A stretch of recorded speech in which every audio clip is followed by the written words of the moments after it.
Hello everyone, आज है 14 अक्टूबर और आज इस वीडियो में हम बात करने जा रहे हैं एनएचपीसी के बारे में। 90 रुपये का शेयर है। आज ना ही तेज़ी है ना ही गिरावट है, लेकिन पिछले एक महीने में देखो तो भाई साहब गिरावट ज़रूर है। 5.5% का फॉल हमने देखा। पहले गिरावट आई, एक दिन की तेज़ी दिखाई, लगातार गिरा, फिर वापस 2-3 दिन तेज़ी दिखाई, फिर वापस बड़ी गिरावट आई और अभी भी तेज़ी नहीं है। बात करेंगे वीडियो में इस कंपनी के बारे में कि भाई साहब भरोसा कर सकते हैं कि नहीं और क्या सिनारियो इसका देखने को मिल रहा है। और साथ ही साथ एक और कंपनी है SJVN, इसमें भी मेजर फॉल देखने को मिले हैं। बड़े लेवल से गिरकर ये भी नीचे आया है, तो उसके बारे में भी हम बात करेंगे। लेकिन उससे पहले अगर आपने अभी तक चैनल को सब्सक्राइब नहीं किया तो प्लीज़ सब्सक्राइब जरूर कर लीजिए। तो एनएचपीसी का शेयर 90 रुपये के आसपास है। एक महीने में गिरावट ज़रूर है, एक साल में बेहतरीन रफ्तार है। 75% का ग्रोथ है। 50 रुपये से ऐसा भागा कि 118 पे गया था ये, लेकिन 118 पर से जाने के बाद जो गिरावट देखने को मिल रही है वो लगातार है। हालांकि एक मेजर फॉल आ ही गया था, ये 93 रुपीज़ पर चला गया। फिर उसके बाद अगर आप देख रहे हो तो अभी ये 90 और 100 रुपये के रेंज में अटका हुआ है, तेज़ी नहीं आ रही है। और अगर 90 रुपये का भी लेवल तोड़ देता है तो कहीं ना कहीं ये और नीचे की तरफ ज़्यादा नज़र आएगा। कहीं ना कहीं देखो, लॉन्ग टर्म के लिहाज से अगर मैं बात करूँ तो कंपनी ख़राब नहीं है, क्योंकि कंपनी जिस सेक्टर से बिलोंग करती है वो पावर सेक्टर है। और जो डिमांड है पावर की वो फ्यूचर में बढ़ने ही वाली है, वो कभी कम नहीं होगी। हम इलेक्ट्रिक व्हीकल्स वाले एरा में जा रहे हैं। अभी तो भैया टू व्हीलर्स काफ़ी अच्छा चल रहे हैं, फोर व्हीलर्स की भी शुरुआत हो रही है। लेकिन आने वाले टाइम में जब कमर्शियल व्हीकल्स की तरफ हम जाएंगे, जब बैटरियाँ इतनी बेहतर बनने लगेगी कि भैया लंबे समय तक वो चार्ज भी रहेगी और लंबे समय तक की कहते हैं कि रन टाइम भी देगी, ठीक है, तब कहीं ना कहीं कमर्शियल व्हीकल्स बहुत ज़्यादा कंज्यूम करने वाले हैं। और ऐसे में अगर आप देखोगे तो चीज़ें बेहतर होगी। दूसरी तरफ इंडिया अगर आप देखो तो धीरे धीरे मैन्युफैक्चरिंग की तरफ भी आगे बढ़ रहा है। इतना ही नहीं, हाउस होल्ड कंजम्पशन इंडिया में बहुत तेज़ी से बढ़ रहा है। हाउसिंग इंडस्ट्री बहुत तेज़ी से बढ़ रही है, ठीक है। वो भी हमने देखा कि बड़े बड़े इंफ्रा के प्रोजेक्ट देखने को मिल रहे हैं, चाहे वो हाउसिंग प्रोजेक्ट हो चाहे वो रोड प्रोजेक्ट हो। और जब भी डेवलपमेंट आता है तो कहीं ना कहीं उन सबको चलाने के लिए आपको बिजली लगती है, आपको बिजली लगती है। और जो कंपनियां बिजली प्रोड्यूस करती हैं वो डेफिनेटली अच्छा खासा पैसा छापेगी फ्यूचर में भी। यहाँ पर अगर आप देखो गिरावट ज़रूर है, लेकिन अगेन मैंने पहले भी कहा था कि जैसे ही बारिश का मौसम शुरू हो जाएगा आपको गिरावट देखने को मिलेगी। और देखो जुलाई मिड से यहाँ पर फॉल देखने को मिल भी रहा है। और एक अच्छी खासी रफ्तार मुझे लगता है कि जो यहाँ पर देखने को मिलेगी वो शायद जनवरी से देखने को मिल सकती है। और जाहिर सी बात है, क्यों? क्योंकि गर्मियों का माहौल जब शुरू होगा तब ये ट्रेंड में ज़रूर आ जाएगा और यहाँ पर वो चीज़ें भी होगी। और इवन इनके सितंबर के भी रिजल्ट्स आएंगे। अगेन मैं कहूँगा कि एक बार सितंबर क्वार्टर के नंबर देख लेना, उसके बाद खरीदारी के बारे में यहाँ पर सोचना। अभी दूर बैठो, तमाशा देखो। देखो जिसके पास है वो होल्ड कर सकता है, लेकिन लॉन्ग टर्म वाले ही होल्ड करे। कंपनी अगर आप देखोगे तो कंपनी की जो मेन कैपेसिटीज़ है पावर की वो ज़्यादातर हाइड्रो में है। हाइड्रो में अगर आप देखो तो कंपनी यहाँ पर तकरीबन 7,000 मेगावाट से भी ज़्यादा की कैपेसिटीज़ है, जो ये लगातार बढ़ा भी रहे हैं। इसके अलावा देखो तो कंपनी रिन्यूएबल एनर्जी में सोलर और विंड प्रोजेक्ट भी लगातार पैमाने पर वहाँ पर भी अपनी कैपेसिटी बढ़ा रहे हैं। इसी साल इन्होंने 2 बड़े सोलर प्रोजेक्ट लॉन्च करे हैं, जो कि बहुत अच्छी बात है, और वो भी ऑपरेशनल बहुत जल्दी हो भी जाएंगे।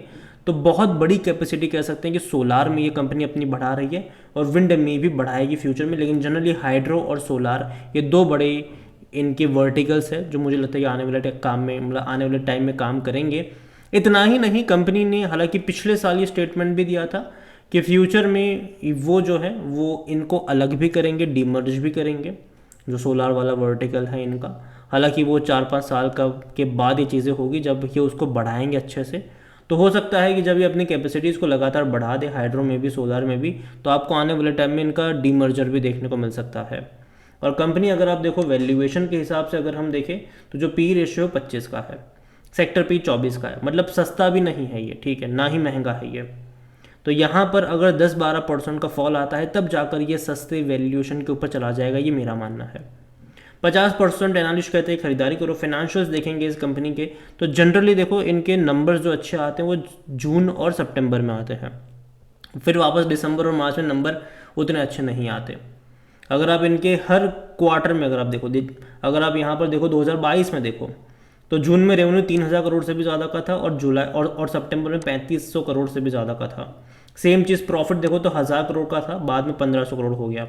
लेकिन दिसंबर और मार्च आते क्या हुआ, वही प्रॉफिट घट के मतलब 670 करोड़ हुआ, फिर 650 करोड़ रहा, और वही रेवेन्यू 2500 करोड़ में आसपास सिमट गया। फिर वापस जब जून क्वार्टर आया 3000 करोड़ का वापस इनका रेवेन्यू रहा, और 1000 करोड़ से भी मतलब ज़्यादा का इनका प्रॉफिट रहा। अगेन सितंबर में भी नंबर वैसे ही रहे, लेकिन वापस जब दिसंबर मार्च आया नंबर वापस से डाउन हो गए। वापस जब लास्ट जून क्वार्टर आया इनके रेवेन्यू बढ़ गए, प्रॉफिट और ज़्यादा बढ़ गया। सितंबर क्वार्टर में जो नंबर आएंगे वो इस बार भी अच्छे ही आने की उम्मीद ज़रूर है, लेकिन हाँ भैया और अच्छे, क्योंकि पिछले साल भी देखो 1500 करोड़ से भी ज़्यादा का इनका रेवेन्यू, तो एटलीस्ट उससे तो ज़्यादा इसका होना चाहिए, ठीक है, उससे तो ज़्यादा इसका होना चाहिए। सेम चीज़ रेवेन्यू को लेकर भी, सेम चीज़ प्रॉफिट को लेकर भी। और जहाँ तक शेयर होल्डिंग के बारे में देखें तो जो प्रमोटर की होल्डिंग वो 67.40%। प्रमोटर कौन है, गवर्नमेंट है, सरकारी कंपनी है, सरकारी पावर कंपनी है ये। अच्छी खासी क्वांटिटी में इंस्टीट्यूशंस भी है यहाँ पर, 4.36% म्यूचुअल फंड के पास है, 5.92% यहाँ पर डोमेस्टिक इंस्टीट्यूशंस लेकर बैठे हैं। और एफ जो है वो यहाँ पर तकरीबन 8.97% का स्टेक लेकर बैठे हुए हैं। रिटेल की होल्डिंग अगर आप देखते हो तो वो 9.23% है, और जो अदर पार्टीज़ है वो 4.13% का स्टेक यहाँ पर लेकर बैठे। तो शेयर होल्डिंग पैटर्न जो है वो मैं कहूँगा कि अच्छा है, बुरा नहीं है। ये सरकारी कंपनी है, डूबने का खतरा इसका ना के बराबर है। कंपनी के ऊपर अगर आप देखो तो डेट ज़रूर है, कर्जा भी है इस कंपनी के ऊपर, तकरीबन 20-22 हज़ार करोड़ का कर्जा है इस कंपनी के ऊपर। लेकिन कंपनी और पैसा जोड़ भी रही है, रेज़ करे तकरीबन 6000 करोड़ से भी ज़्यादा का पैसा कंपनी रेज़ करने वाली है, जो कि मेरे हिसाब से बुरी चीज़ नहीं है। अगर कंपनी लगातार पैसा रेज़ करती भी है और अगर अपनी कैपेसिटी को बढ़ाती, अपने रेवेन्यू प्रॉफिट्स बढ़ाती तो अच्छी बात है, कोई उसमें कोई बुरी चीज़ नहीं है।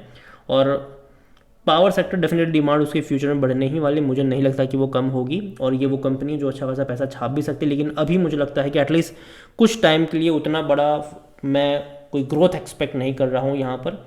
लेकिन अगर जिस प्राइस पर ट्रेड कर रहा है वहाँ से अगर 10-12% का फॉल आता है, मुझे लगता है कि बाइंग के मौके बनेंगे। अगर ये आपको 80 की रेंज में नज़र आता है, डेफिनेटली बहुत अच्छे मौके बन सकते हैं वहाँ पर खरीदारी के, तो उस लेवल पर आपकी नज़र होनी चाहिए। अगेन ये मेरा पर्सनल ओपिनियन है, कोई भी इन्वेस्टमेंट एडवाइस नहीं है, क्योंकि अगर मैं इसका सपोर्ट देखूँ तो कहीं ना कहीं 80 रुपये के आसपास देखने को मिल रहा है। जो इनिशियल सपोर्ट है वो 80 रुपये के आसपास देखने को मिल रहा है। हालांकि एक फर्स्ट सपोर्ट 85 रुपये के आसपास ज़रूर होगा, उसके बाद 80 रुपये का एक स्ट्रॉन्ग सपोर्ट होगा। देखते हैं कि वहाँ पर ये रुक भी पाता है कि नहीं, तो उस रेंज पर आपकी नज़र होनी चाहिए। और SJVN अगर आप देखो तो ये बिल्कुल उसी के नक्शे कदम पर है। SJVN हमने भैया बेहतरीन तेज़ी SJVN में देखी थी। इंट्राडे हाई अगर आप देखो तो 180 का बनाया था इसने, वहाँ से ये लगातार गिर रहा है और अभी भी रुका नहीं है। सेम ग्राफ इसका भी अगर आप देखो तो NHPC की तरह ही देखने को मिल रहा है। लेकिन अगर मुझे किसी को चुनना पड़े तो मैं डेफिनेटली NHPC को ज़्यादा प्रेफरेंस दूंगा SJVN की कंपैरिजन में।